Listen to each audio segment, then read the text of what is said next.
She adopted me when I was 4 days old and named me Amal, Hope. For 32 years, she was my entire world. The woman who sold her wedding jewelry to pay my school fees, who slept on the floor so I could have the only bed, who cried harder than I did when I got into medical college. I repaid her by selling her to a courtroom. The day after my wedding, my husband whispered, "Your mother's pension and the old house are worth crores.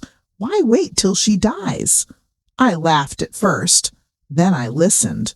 We forged medical reports, paid a doctor to say she had dementia, hired neighbors to swear she wandered naked at night.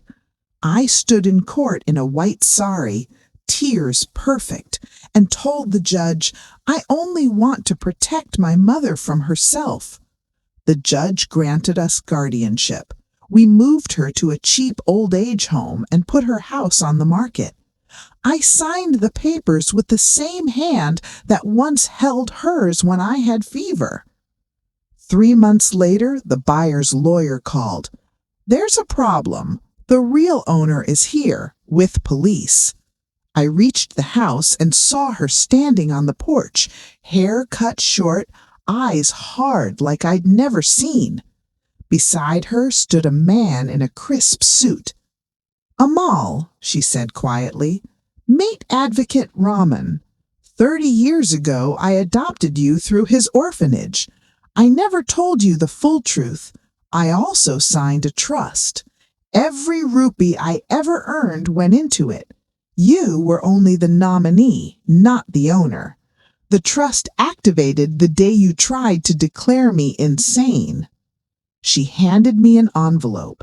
Inside, eviction notice for the old age home bill I hadn't paid, and a case for fraud, forgery, and elder abuse. I fell to my knees. "Ma, I'm sorry." She looked down at me the way a stranger would. "I gave you a mother's love. You sold it for a flat. Now live in the flat. I already have a new family, the children in the orphanage who still call me Amma." She turned, got into a car, and left.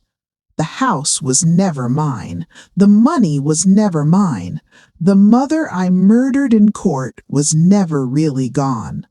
She just stopped being mine the day I chose greed over the woman who chose me.